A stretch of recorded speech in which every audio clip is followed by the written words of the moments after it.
আসসালামু আলাইকুম ওয়া রাহমাতুল্লাহি ওয়া বারাকাতুহু। সবাই কেমন আছেন? I hope you are well, all of you guys. Me আলহামদুলিল্লাহ, অলওয়েজ পারফেক্ট। আলহামদুলিল্লাহ আলহামদুলিল্লাহ। এই যে আলহামদুলিল্লাহ একটা ছোট্ট শব্দ, এটার যে কতটা পাওয়ার, এর কতটা যে ফজিলাত, এটা কতটা ইম্পর্টেন্ট মানুষের লাইফের জন্য, এটা নেক্সট টাইম এক সময় আমি এক্সপ্লেন করবো ইনশাআল্লাহ।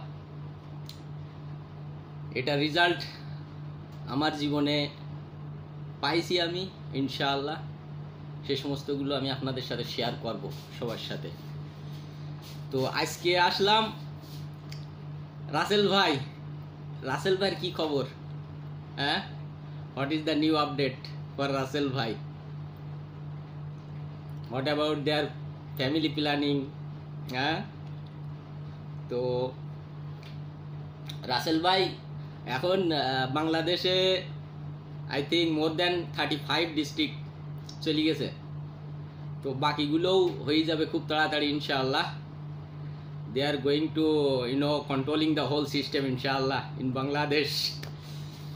সো আমাদের বেশি ভয় পাওয়ার কোনো কারণ নেই, বুঝলেন? কোনো কারণ নেই ভয় পাওয়ার। এটা আল্লাহর একটা নিয়ামত বলতে হবে আমাদের উপর, কারণ আল্লাহ যেটাই করে মঙ্গলের জন্যই করে। তাৎক্ষণিক সময় আমরা হয়তো বা বুঝতে পারিনি যে এটা এখন আমাদের বিপদের কারণ, এটা আমাদের অশান্তির কারণ, যার কারণে আমরা এটা বুঝতে পারিনি। কিন্তু পরবর্তীতে যেই এটা বোঝা যাবে যে না, এটা আমাদের জন্য ভালোই হয়েছিল। তো ধৈর্য ধরতে হবে আর আল্লাহর উপর ভরসা রাখতে হবে, নামাজ কালাম পড়তে হবে, তাছাড়া উপায় নেই। আমরা সবাই চেষ্টা করব নামাজ কালাম পড়ি আর কোরআন হাদিস মোতাবেক যে সমস্ত নিয়ম নীতিগুলো আছে সেগুলো মেনে চলি। তো ইনশাল্লাহ এই সমস্ত রাসেল ভাইয়ের হাত থেকে বাঁচা কোনো ডিফিকাল্ট কিছু না, বুঝলেন? কারণ আমাদের ভয় করতে হবে, মরণের ভয় সবাই আছে, হ্যাঁ, কিন্তু মরণের পরে যে কি হবে এই ভয়টা কারণ নেই। মরবে সবাই, এ জিনিস জানে সবগুলি, হ্যাঁ।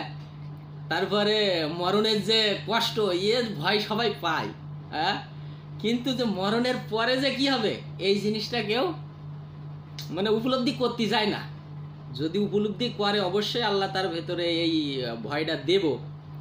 তো রাসেল ভাই দুনিয়ায় একটা সামান্য একটা সাপ, এর কি আর একটা বিষ আছে, হ্যাঁ, কিন্তু কবরের ভেতরে যে কি একটা সাপ রয়েছে তার বিষ মনে করেন কি বলা যায়, যদি দুনিয়ার বুকে এক ফোঁটা পড়ে তা পুরি সরকার হয়ে যাইব, যে এলাকায় পড়বো, তাহলে কি তেজ সে বিষে কি তেজ। আর আমরা সামান্য এই রাসেল ভাই নিয়ে অনেক কিছু, হ্যাঁ। তো হ্যাঁ, সাপের ভয় সবগুলি করে, আমিও করি, সাপের ভয় সবাই আছে। তো আমাকে সতর্কতা অবলম্বন করতে হবে। এখন মনে করেন যে এটা কৃষিখাত, তারপরে ঘর, তারপরে রান্নাঘর, সব জায়গায় ঢুকি পড়িছে আর কি, বুঝলেন? এখন অনেক বিশেষজ্ঞরাও বলছে যে এটা আমাদের বাংলাদেশের কৃষিখাত ধ্বংস করার জন্য কেউ শয়তানি করছে, করি এই সাপ ছেড়ে দিয়েছে। হ্যাঁ, হতেও পারে, কারণ এরা যখন বংশ বিস্তার করি একেবারে একদম সয়লাভ করে দেব, তখন মনে করেন কৃষিখাতে কৃষকরা কাজ করতে ভয় পাইব, হ্যাঁ, তখন তারা মাঠেই যাইব না। তো বাংলাদেশ অ্যাকচুয়ালি এটা কৃষি খাতের উপরেই ডিপেন্ডেন্ট। তো আমাদের অর্থনীতিও মনে করেন যে একটা বড় একটা ভূমিকা রাখে এই কৃষি খাত থেকে। তো এটা যদি ধ্বংস করা যায় বাংলাদেশ কবজার মধ্যে চলে আসবো। তো এটাও হইতে পারো, বিশেষজ্ঞদের চিন্তা ভাবনা অনেক বড় বড়, আমাদের মতন তো আর এরকম ছোটো মাথার চিন্তা তাদের না। তো যা হোক, হইতেও পারে। তো যেটাই হোক, আমরা আল্লাহর কাছে দোয়া করি, আল্লাহ তুমি এই রাসেল ভাইয়ের হাত থেকে আমাকে বাঁচাও। আর আল্লাহ চাইলে সব কিছুই পারে, বুঝলেন? আল্লাহ চাইলে নিমিষেই ধ্বংস করে দিতে পারে। এটা তো 100 বছর আগে আমাকে বাংলাদেশে ছিল, তারা মনে করেন যে বাংলাদেশে খুব ভালোভাবে আবাদ করছে। আর আমাদের এই সাতক্ষীরা ডিস্ট্রিক্টটাই বেশি ছিল, হ্যাঁ, তারপরেও তো মানুষ বেশি ছিল নাকি।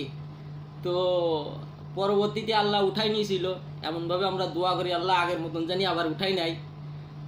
তো আমরা চেষ্টা করি যে এ সাপের প্রতি বেশি মনোযোগী হওয়ার দরকার নেই। আমরা আল্লাহর কাজ ভালোভাবে করতেই থাকি, তারপরে কপালে যেটা আছে হয়ে যাবে। যদি ইনকেস কেউ এর আক্রমণ থেকে রক্ষা নাই পায়, তো যদি কামড়াই দেয় তো কি করতে হবে? আমাদের করার তো কিছু নেই। তো তাৎক্ষণিক আমাদের কিছু ফার্স্ট এইড নিতে হবে। মনে করেন যে এটা কামড়াইলে রক্তক্ষরণ হয় ভালোই, হ্যাঁ, ব্লিডিং হয়। তারপরে এর এই তোমার রাসেল ভাইয়ের বিষির একটা গুণ আছে। কি গুণ জানেন? এটা সর্বপ্রথম অ্যাটাক করবে কোন জায়গায়? এটা আপনার কিডনি অ্যান্ড হার্ট, হ্যাঁ, এই দুটা জিনিস আমাদের শরীরের মেন জিনিস। এই দুটা জিনিসই অ্যাটাক করব আগে, তারপরে আস্তে আস্তে আপনার রক্ত জমাট বাঁধা শুরু হয়ে যাব, আপনার ধাড়কান বন্ধ হয়ে যাইব, আর হার্টবিট চলবো না। তো যা হোক, মনে দুর্বলতা রাখলে হবে না। যদি ইনকেস কেটি ফেলায় তো মনে মানে পাওয়ার রাখতে হবে, মনে শক্তি থাকতে হবে, মনোবল রাখতে হবে যে না ইনশাল্লাহ কিছু হবে না। আর তৎক্ষণিক আমরা একটা করতে পারি, হাদিস কোরআনের দিক থেকে একটা আছে, আলহামদুসুরে আল্লাহ পাক আমাদের কাছে একটা নিয়ামত দিয়েছে। আলহামদুসুরে একটা বহুত বড় নিয়ামত, এটা সকল রোগের শিফা। হ্যাঁ, তো আমরা তো সেই ইমানদার না, তো তারপরেও সবাই মুসলমান হিসেবে আমাদের মনে হয় 95% লোকের এই আলহামদুসুর মুখস্থ আছে। যদি কেটে ফেলায় যখন তখন আউযুবিল্লাহ বিসমিল্লাহ বলি, ব্যাস আলহামদুসুর পড়ি, মুখ থেকে থুতু নিয়ে ক্ষত স্থানে লাগাই দেবেন। আর যদি নিজের ইমানে দুর্বল থাকে যে না আমার দ্বারা কাজ হবে না, তো আশেপাশে যারা ইমানদার ব্যক্তি আছে, পরেশগার ব্যক্তি আছে, তাদের দ্বারা দিয়ে নেবেন। হয়তোবা বাঁচতে পারবেন না, তারপরেও হয়তোবা একটু টাইম এক্সটেন্ড হইতে পারে, এই আর কি। তো তারপরে আমরা নর্মালি সাপে কামড়াইলে যেটা করি, বাইদি দেই। এ বাধাটাও করতে হবে, কারণ বাঁধলে কি যে এটা উপরে উঠতে পারে না, যেখানে কামড়াইবো তারা একটু উপরে বাইদি দিতে হবে ভালো করে। বাঁধার পরে আর যারে কামড়াইবো সে বেশি নড়াচড়া করলে হবে না, একেবারে নড়ন চড়ন, হ্যাঁ, যত কম নড়া যায়, কারণ যত বেশি নড়বেন তত আপনার ব্লাড সার্কুলেশনটা বেশি হইব, তখন সারা শরীরে তত তাড়াতাড়ি ছড়াই পড়বো আর কি। তো চেষ্টা করতে হবে যে কম নড়াচড়া করার। আর কোনো ওজার কাছে যাওয়া যাবে না, বুঝলেন? ওজার কাছে যাওয়া যাবে না। আপনি আলহামদুসুরু পড়ি থুতু লাগাই দিলে হয়তোবা আল্লাহ আপনার বিষ পানিও করে দিতে পারে, কারণ এমন হাদিস আছে, হ্যাঁ, এমন হাদিস আছে। তো আমাদের ইমানে দুর্বলতার কারণে আমরা হয়তোবা এত দূর পর্যন্ত যাইতে পারবো না, তো তারপরেও দিয়ে দেবো, আমরা থুতু দিয়ে দিব। দেওয়ার পরে আমরা রুগীটারে যত তাড়াতাড়ি সম্ভব স্বাস্থ্য কমপ্লেক্সে নিয়ে যাইতে হবে, নিকটস্থ নিজেই টিকা নিতে হবে। ওজার কাছে মনের ভুলেও যাওয়া যাবে না। এই ওজার যে ঝাড়ফুঁক, এটাও কিন্তু কোরআন হাদিস মোতাবেক জায়েজ না। এরা অনেক কুপুরি টুপুরি করে, তখন বিষ নামে না, মাটিতে ছবি টবি আঁকাই, কত কিছু কুপুরি টুপুরি করে। ছোটবেলায় দেখছি আমরা এই উজারা, আমার ভাইয়ের কামড়াইছিল, তাও তো সেই উজার কাছেই নিয়ে গেছিলাম, সেই উজাই সাপের বিষ নামাই দিছিল, পরে কোনো ডাক্তার ফাক্তারের কাছে কিছু যাওয়া হয়নি। তো যাক, এটা গ্রাম অঞ্চলের। তো এখন ডিজিটাল দুনিয়া, এখন সব কিছুই চলে আসে। তো আমরা ওজার কাছে যাব না, না যেই আমরা স্বাস্থ্য কমপ্লেক্সে যাব, যেই টিকাটা নেব। আল্লাহ যদি হায়াতে রাখে ইনশাল্লাহ বাঁচবো, আর যদি হায়াত না রাখে তো আলহামদুলিল্লাহ, আলহামদুলিল্লাহ এর ফজিলাত আছে, আলহামদুলিল্লাহ বলি কবুল করে নেবেন, ধৈর্য ধারণ করবেন, ইনশাল্লাহ এর ফায়দা আছে। তো এই আর কি।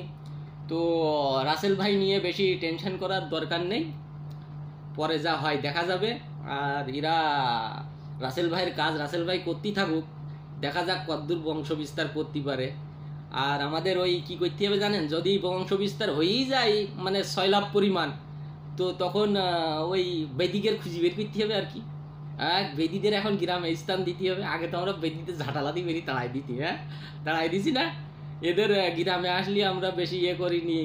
তো আল্লাহ কখনকার দ্বারা কি উপকার আমাদের দেব আল্লাহ পাক ভালো জানে। তা হয়তো বেদিদের টেনে আল্লাহ আবার উপরে নিয়ে আসিচ্ছে, তো বেদিদের খোঁজ করি আবার গ্রাম অঞ্চলে বাসস্থান করে দিতে হবে ওগির। তারপরেও দেখা যায় মানুষের একটু ভয়ভীতি কম পেয়ে যায় না, পিছনে একদম ধরার লোক আছে। তো যা হোক, এইভাবে আসল কথা হইল এই সমস্ত দুনিয়াবি চিন্তাভাবনা, তো এই সমস্ত চিন্তাভাবনা না করি আমাদের আখিরাতের চিন্তা করাই ভালো। আমরা সবাই নামাজ কালাম পড়ি, আল্লাহমুখী হই, আর আমার বন্ধু বান্ধব যেগুলো আসোস, হ্যাঁ তোরা তো দেখতিসোস, সব তো অলমোস্ট সব বিদেশ চলে গেছোস, সবাই নামাজ কালাম পড়িস। হ্যাঁ আল্লাহ দেখবি মনে এত শান্তি, এত বরকত তুই জীবনে দেবে, কল্পনাও করতে পারবি নি। হ্যাঁ তো যা হোক, সবাই নামাজ কালাম পড়ার চেষ্টা করিস। আর আমি বাড়ি এসে জানি সবার সাথে মসজিদই দেখা হয়। হ্যাঁ বাজারে ঘাটে জানি দেখা না হয়, মসজিদই জানি সবার সাথে সাক্ষাৎ হয়। হ্যাঁ সবাই নামাজ পড়িস। আলহামদুলিল্লাহ, আমি সবার জন্যই দোয়া করি, আল্লাহ সবাইরই নামাজমুখী করুক, নামাজে পাবন্দি করি আমরা।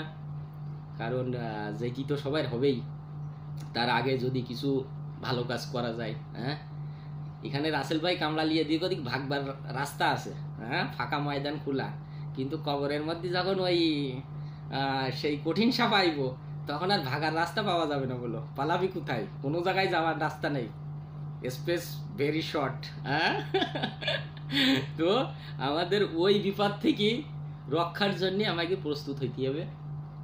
এখন মনে করেন দুনিয়ায় বিপদে পড়লেও একজন আগুই আসে, আর কবরের মধ্যে কেউ আসবে না। এই নামাজ যদি পড়ো, একটু ভালো কাজ করো, তাহলে এটাই হয়তো আগুই আসবে, তাছাড়া বাকি আর কোনো উপায় নেই।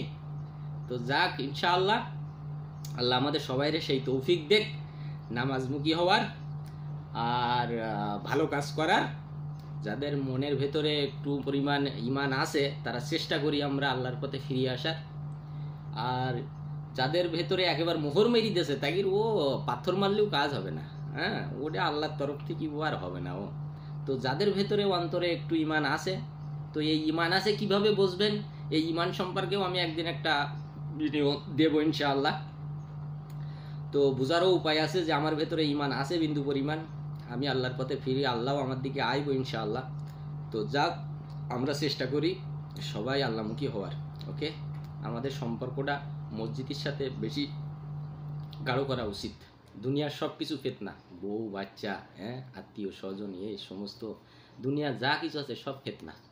তো যা হোক, আমরা সব কিছু এর থেকে মুক্তি হয়ে আল্লাহর কাছে দোয়া করি, আল্লাহ তুমি আমাদের ইমানটা বাড়াই দাও, আমরা একটু তোমার পথের দিকে আসতে চাই, তুমি আমাদেরকে কবুল করি নাও, আমরা নামাজি হতে চাই। এই মনোবল নিয়ে আল্লাহর পথে আগাইতে হবে, ইনশাল্লাহ আল্লাহ রহম করব। তো চলেন, আজ এই পর্যন্ত থাক, নেক্সট টাইম আবার দেখা হবে। সালামু আলাইকুম ওয়া রাহমাতুল্লাহ।